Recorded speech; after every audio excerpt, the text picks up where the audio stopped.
आगे देखें बच्चे। मेरा यह जिस्म टूटे खंडहरों के उजाड़ अंतःपुर में छूटा हुआ एक साबित मणि जड़ित दर्पण सा, आधी रात दंश भरा बाहुहीन प्यासा सर्पीला कसाव एक, जिसे जकड़ लेता है अपनी गुंजलक में। अब सिर्फ मैं हूँ, यह तन है और याद है। खाली दर्पण में धुंधला सा एक प्रतिबिंब मुड़ मुड़ कर लहराता हुआ, निज को दोहराता हुआ। और यहाँ कवि ने पुनः उस स्थिति का चित्रण करते हुए, उसी का वर्णन करते हुए राधा जी आगे कहती हैं, विरहिणी नायिका राधा जी का चित्रण है इन पंक्तियों में। तो राधा कहती है कि एक ऐसा समय था कृष्ण जब मुझे किसी प्रकार की कोई चिंता नहीं थी, किसी प्रकार का कोई मन में दुख नहीं था, क्योंकि जो भी कुछ था वह सब कुछ मेरे मनोनुकूल चलता था।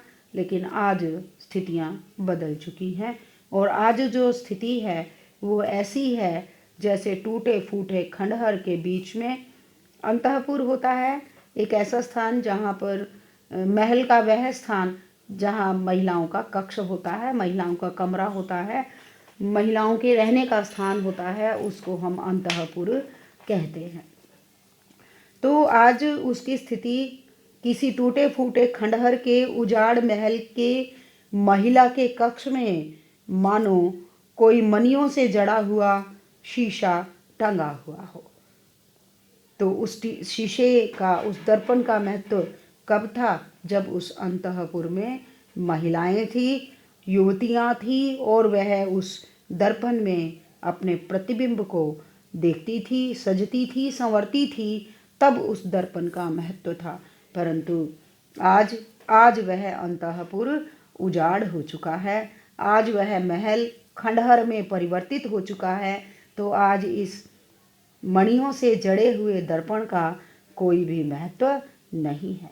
तो जो ये मणियों से जड़ा हुआ दर्पण है यह महत्वहीन हो गया है।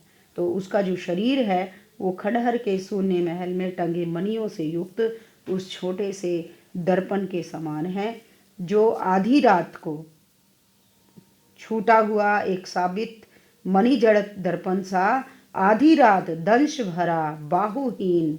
और आधी रात के समय ऐसा लगता है जैसे जहर से भरे हुए जहरीले सांप ने, और वह जहरीला सांप कैसा है?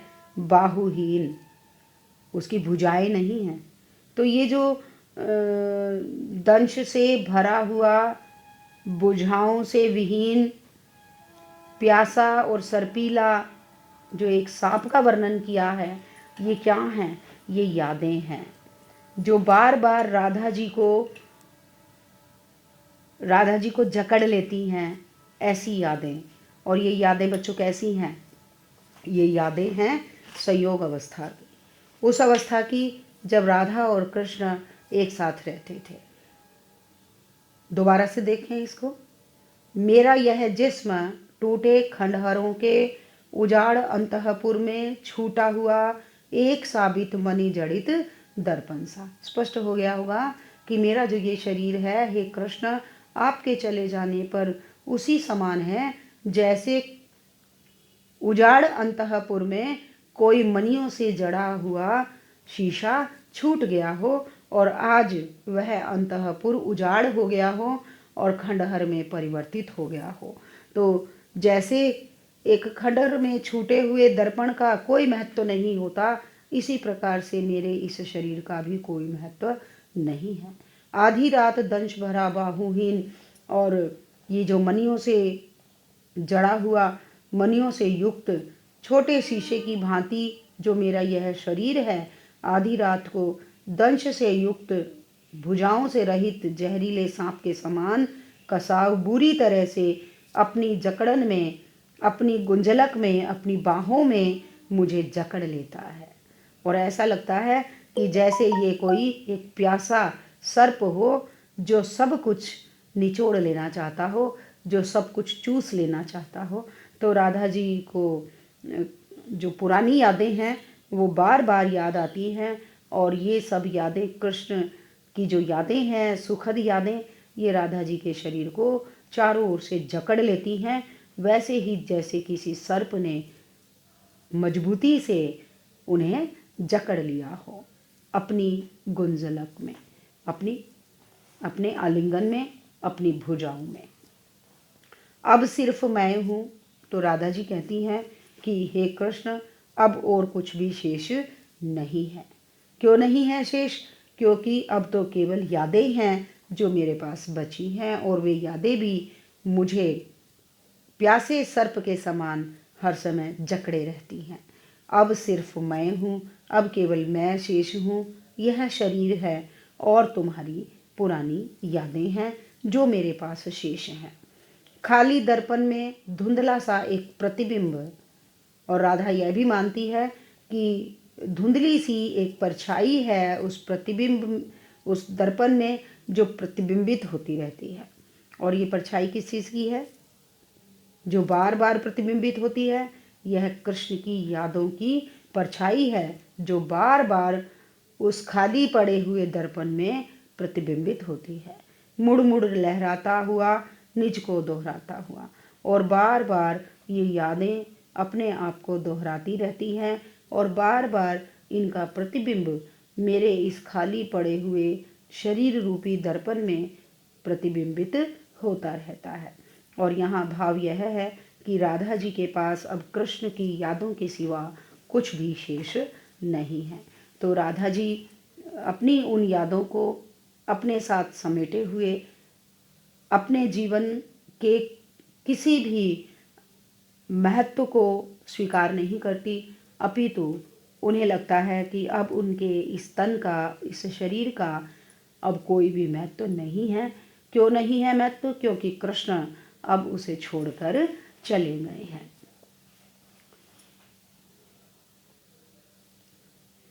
कौन था वह जिसने तुम्हारी बाहों के आवृत्त में गरिमा से तनकर समय को ललकारा था? तो राधा जी कृष्ण को संबोधित करती हुई कहती हैं कि हे कृष्ण, वह कौन था जिसने तुम्हारी भुजाओं में भरकर तुम्हारे संपर्क में रहते हुए बड़े ही गर्व की अनुभूति की थी, बड़े ही गर्व के साथ और बड़े ही प्रेम के साथ स्वयं को गौरवान्वित महसूस किया था, और इस गर्व के भीतर उसने समय को भी चुनौती दे डाली थी। तो कहने का भाव ये हुआ कि हे कृष्ण, वह मैं ही थी, कोई और नहीं था। कौन था वह जिसने तुम्हारी बाहों के आवर्त में, आवर्त माने घेरा, कि जिसने तुम्हारी भुजाओं के घेरे में स्वयं को